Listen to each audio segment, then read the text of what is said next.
Okay, family, welcome back. What part is it?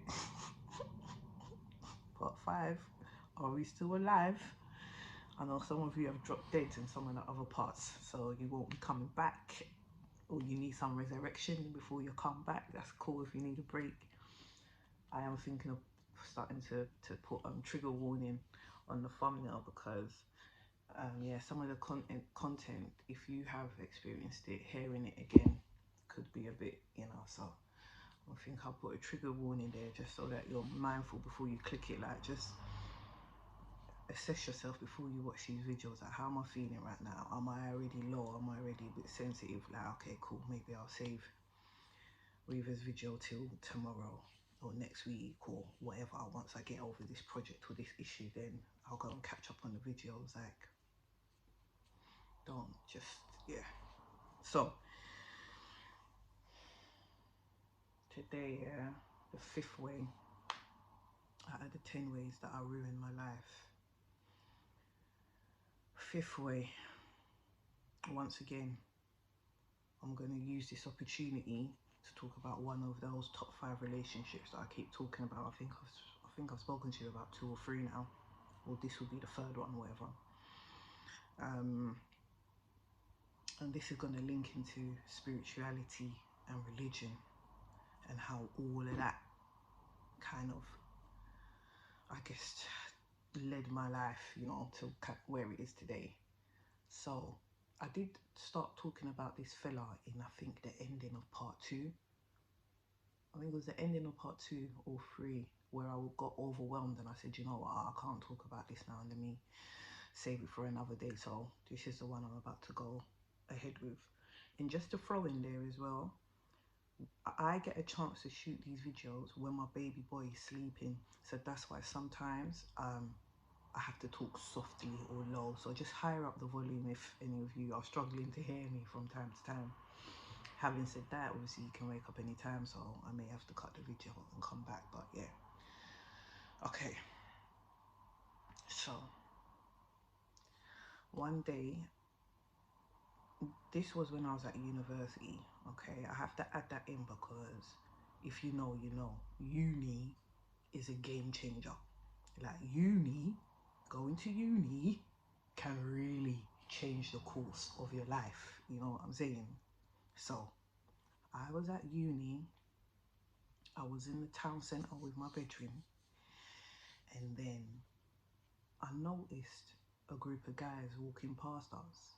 Now, the area we were in, most of us when we go uni, we go out the ends, especially back in my days. Now, you can go to a uni semi out your ends, but maybe their place is a bit built up, so you're seeing other people like you there. But my days, which is, I'm making it sound like I'm proper old, but my days, it went like that. Another thing with my uni, it was a new uni, so I was the 2nd batch of people that had ever gone there. So put that into perspective when I say in the area, boom boom. So we locked eyes because it's like, okay, you look like you're from ends, you don't look like you're from here. And so we locked eyes, but then cool, I just started talking to my bedroom and he continued walking on. Then I get a little tap or whatever it was, turn around, it's him. Oh, I think I saw him walking to me. So in my head, when the guy's walking to you, like, oh, okay, here we go. So he started walking to me and he's just like, yo, and I'm like, yo, and he's like, oh, you don't look like you're from around here. I'm like, yeah, you don't look like you're from around here either. So then he was like, okay, cool, you know what, I'm with my boys, and obviously they're waiting for me, that awkward one when all the boys are looking as well. You're just like, okay.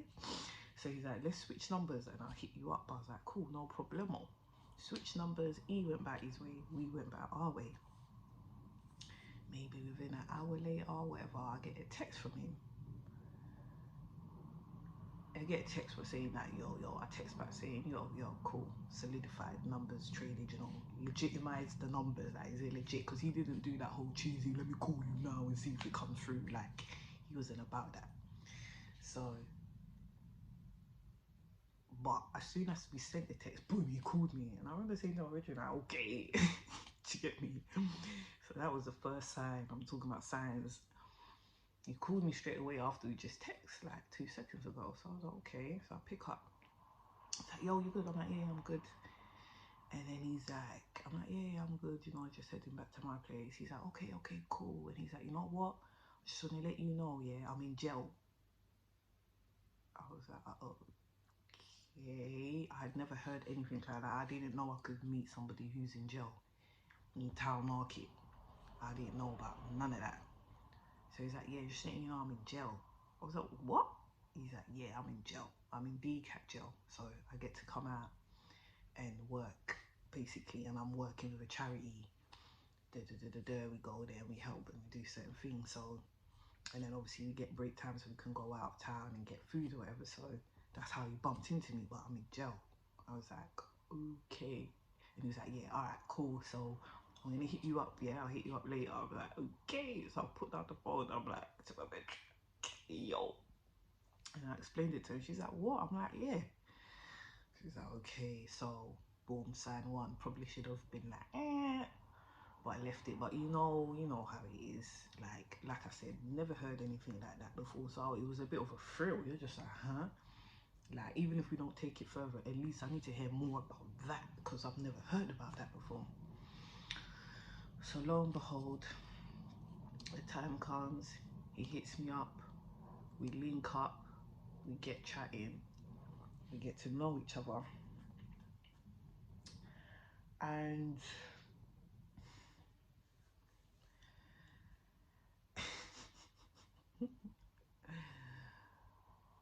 he was interestingly strange, okay? He had a wild story, a wild life, etc. I remember one time him telling me that he was at like a bus station or something, and it was quite late, and he met a girl there at the bus station. And cutting a long story short, they basically went to like some alleyway and got jiggy. So I remember hearing that thinking, huh? You just slept with somebody on the street. Obviously them days I didn't know how scallywaggy some people, some men or whatever, some people could be. Once again, naive. And he said to me, yeah, I went round, did whatever, we slept together, or we slept together, and basically it's like he's looking down to do up his trousers or whatever. And by the time he lifts up his head, the girl's jumped over a wall. So he's like, whoa. He jumps over the wall to look, and she's vanished. I was like, that was the moment I should have said, yo, block and delete this guy's number, because my guy's out here sleeping with demons on the street. Like, yo. And obviously that either bothered him or affected him, because that was still on his brain enough to share it with me. I don't know how that convo came up, but I remember thinking, yo, like, she literally came, took your soul and went back to the underworld with it, literally. And that's another topic for another day. But don't let the world fool you, especially the man them. They fool you and deceive you and make you think you're the guy when you're getting gal and all that. I'm telling you, there's soul takers out there, and they're taking your soul. Okay, they're taking your soul on a normal day when you ejaculate. That is a reflection of it. When you let off, when you give, you literally giving a part of yourself physically, because it then comes out like white stuff. So everything that happens practically, know that is taking place spiritually and mentally. Cool. Let me not drift off. Let me come back. So another side, I should have just been like, what the hell?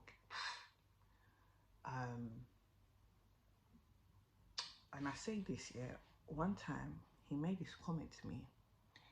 He said, you know, when someone's like really, really cool and all that, yeah, you know that they got most people who are like proper cool and nice and friendly, you know, like their other side is like really, really, you know, bad, basically. He's like, I'm a bit like that. And I was like, oh, is it? He's like, yeah. And I feel like he shared that with me.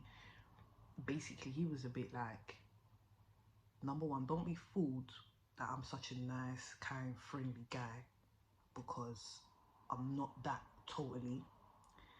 And I think he shared that with me because he thought like, raw, this girl is proper nice, proper friendly. Basically, she's really naive. Like, I'm gonna have mercy on her because she's a cool girl. But I could do so many things to this girl because she's just so naive compared to the level that I'm at. And I'm mixing with you. And at that moment, it's almost like he kind of had mercy on me and wanted to give me a heads up. Like, I'm not going to brutalize you. I'm not going to utterly destroy you or manipulate you or ruin your life.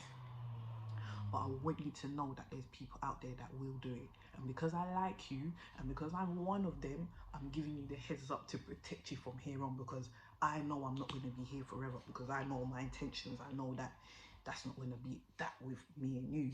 So I'm letting you know, don't be naive. I really remember that conversation. And then, stemming off that, another time he made it, and I'm telling you these little comments that he's made to me because it will link to something. Another time he made a comment to me saying, oh, you know, people, he said, you know, he's saying that people come into your life for a reason, a season, or a lifetime. I was like, no, I've never heard that before. He's like, yeah, everybody in your life, they're either there for a reason, for a season, or for a lifetime. I don't know which one I am to you, but I'm one of them. And you should know that everybody is one of them. And I was like, okay. So he always, every now and then, used to drop certain things to me and kind of open up my mind a little bit in that sense. And that's kind of what encouraged my spirituality. Like, because I had never heard those things before in those ways. Obviously, I had gone to church and I had heard the type of scriptural format of what he's saying, but out of the biblical, like especially scripture, John chapter, having it broken down is just basic, realistic, like kind of way. I hadn't had that, you know, especially from a male, because women, when we're learning from a woman, it has we digest it a certain way, and it means a certain thing to us. When we're learning from a man, we digest it in another way, and it means something else from us. So fathers, be mindful of that too. So that's why what he said and some of the things that he said to me was almost like him teaching me. Maybe that wasn't his intention. Maybe he had a whole complete reason, but I was taking it like, oh, I'm being taught, I'm being guided, I'm being educated to a degree. So I found out those stuff interesting. We had many, many interesting conversations. And just to add, he wasn't necessarily a spiritual guy. You know, he didn't look like, if just in case you're developing this picture, like this guy was a road guy. Like I said, he said to me, yo, I'm in jail by the way. And he had been in jail several times, and several times, not several times after, but at least once after our encounter. So just to give you a picture of that. So a time came where, so in between all that, just to caveat, we had a lot of fun, we were good friends, blah, blah, blah. Life was good. And then one day I was trying to call him, weren't getting through. And I was like, what is going on?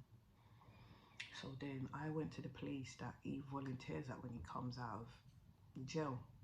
Got there, and then his bedrooms or cellmates, whoever were in there, and they were like, he got shipped. He's been shipped out. He got caught for this or that in the jail, so they've moved him to another jail. So that's it. He ain't coming back here. Like, you ain't seen him. And I remember being extremely distraught. I went to go and sit on a bench, and I was just like, what? Like, is that it? Once again, I was naive. I didn't clock like the guy. It was always gonna be part-time because he's in jail. He's not from here. Even you're not from here. You've come for uni, so you get what I mean. But I didn't realize. Sorry about that. My baby boy's now with me, so if you hear any background sound effects, just, yeah, it is what it is. So, where was I? So yeah, as like I said, I was very distraught about him, like, you know, being shipped away, whatever. Some time passed where, obviously, you know how it is, you can't call them, you can't contact them, they're in jail. So if unless they hit you up, then that's that. That's a story for another day. Anyway, a little bit of time passed, maybe a week or whatever.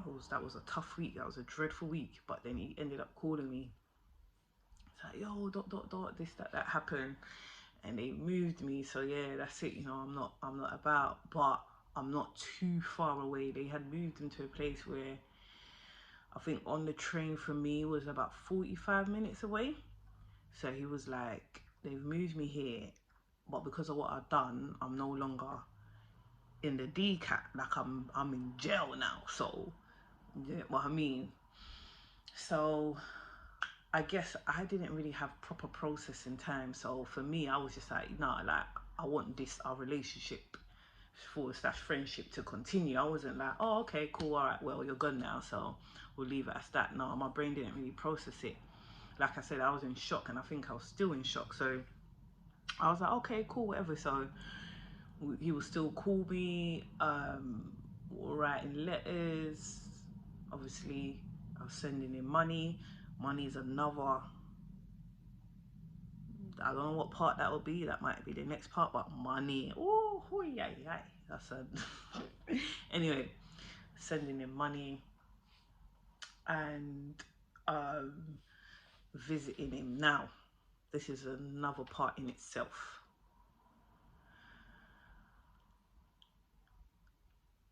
Sorry, I'm just watching something on the TV, man. This is a kids channel, but I don't know, like, something about this. It's a bit. You gotta watch what you let your children watch, man. See. Look at this. What is this? Some little girls, like not half naked, but it's not really looking great. And then they're they're swinging their legs open everywhere. They're supposed to be like innocent cheerleaders on CBBS, you know. Jolting. Alright, let me find something else to watch. You can't be watching that.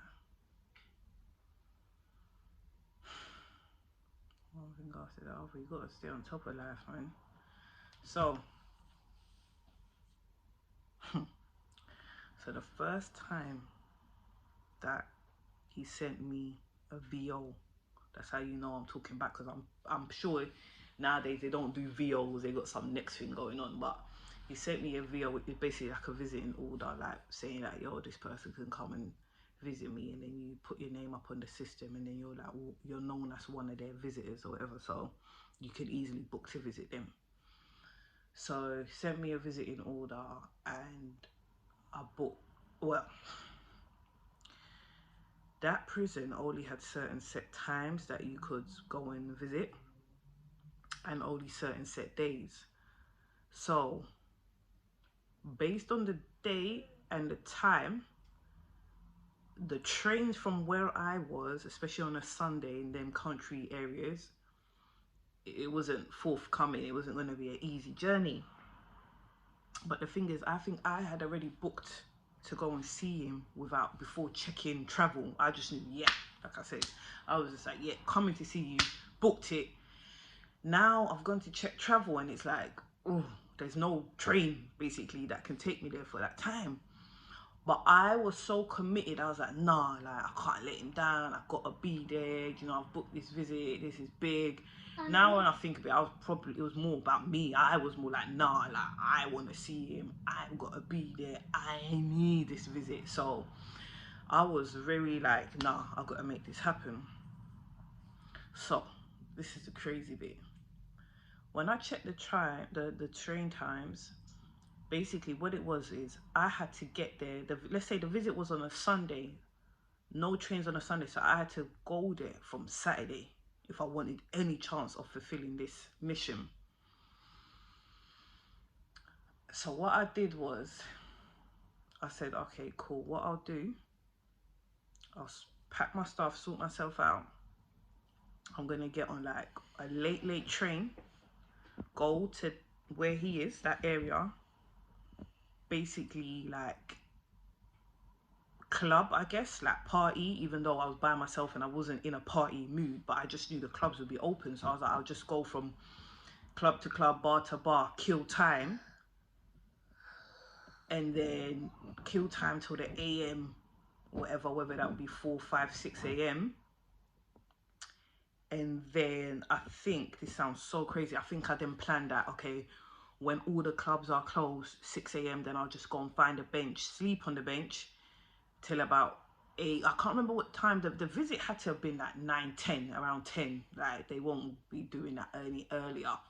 So sleep on the bench till the morning, and then once you can get to this place, whatever, you get to the prison. Like, yes, I know.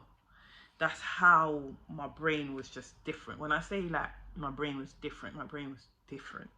Like, anyway. So I proceed with the plan. I jump on the train the night before. I'm going from club to club, bar to bar, just like, do you know what I'm saying? One of the clubs or whatever, I met this guy, or group of guys, whatever, and they had some friends, whatever, and we were just chit-chatting. So I was like, okay, cool, you lot are cool. So I'll kind of just have a little vibe with you, because at the end of the day, I knew I was alone, innit? So they were cool, that was fine. And then getting to the end of the night, obviously one of the guys was trying to move to me and, you know, make it personal. But I was like, in my head, I'm like, I'm doing what I am doing because I'm committed to something. I will not be doing this if I was not committed. Obviously, at this time, he didn't know what I was doing. He just thought, oh, you're out alone and hitting the streets. But in my head, I'm thinking, bro, do you know what I'm doing right now? You think I'm going to come home with you? Like, you're joking right now. So he wasn't getting the message. So I just had to spell it out. I was like, no. Like, just no. But he was still persistent. So what he did was, he, you know, semi-gentleman. I didn't tell him the full story. I just said, no, I'm not coming back with you. Actually, maybe I think I ended up having to tell him, like, look, this is the case, this is what I'm doing, and blah, blah, blah. But because he had tried to move to me already, I wasn't really comfortable with him. So he said, okay, you know what? If that's your situation and you don't feel comfortable coming back to mine, fair enough, but you can't sleep on the street. So if you're happy to go, you can stay with my bedroom.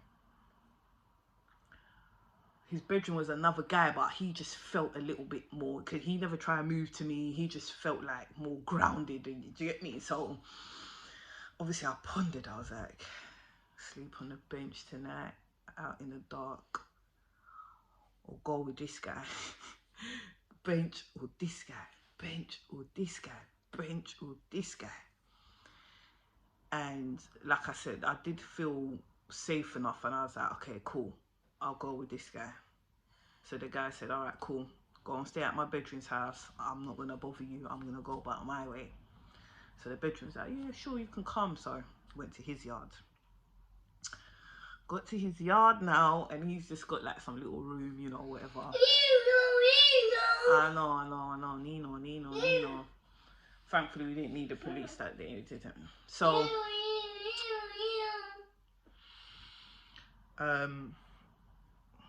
so he's got a single bed and like a chair sofa thingy bob.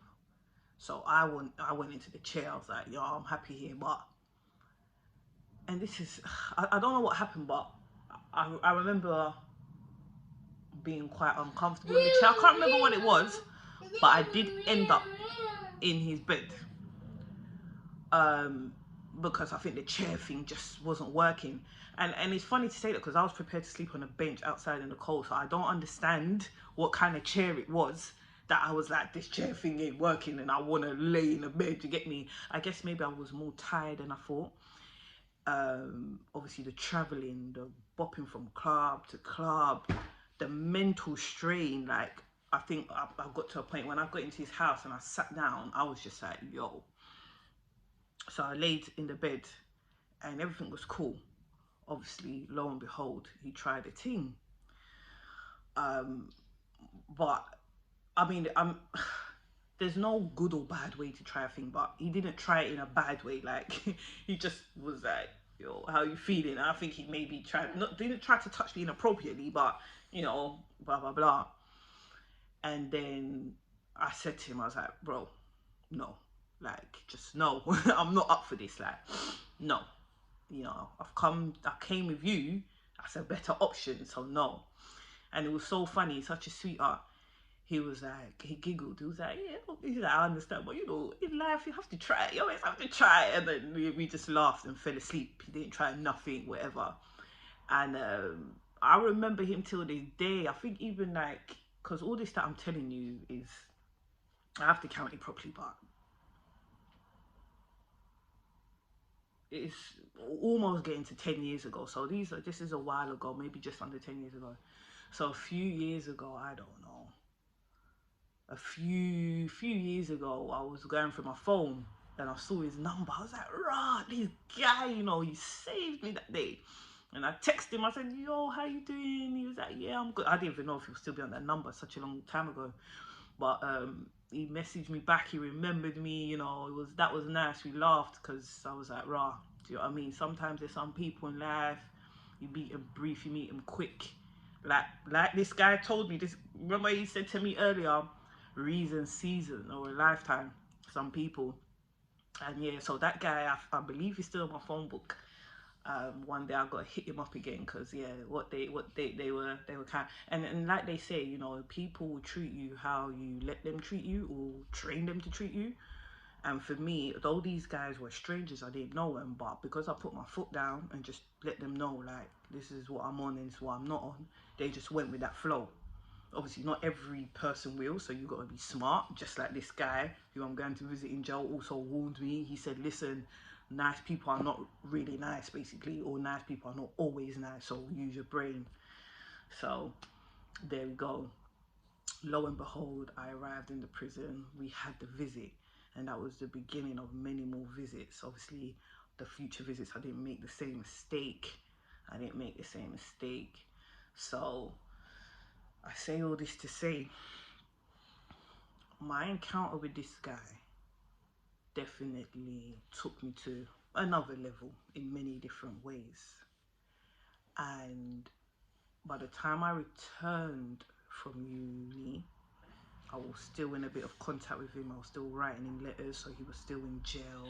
I think he was at a different jail at this point. I had even told my parents about him, so they were semi-aware,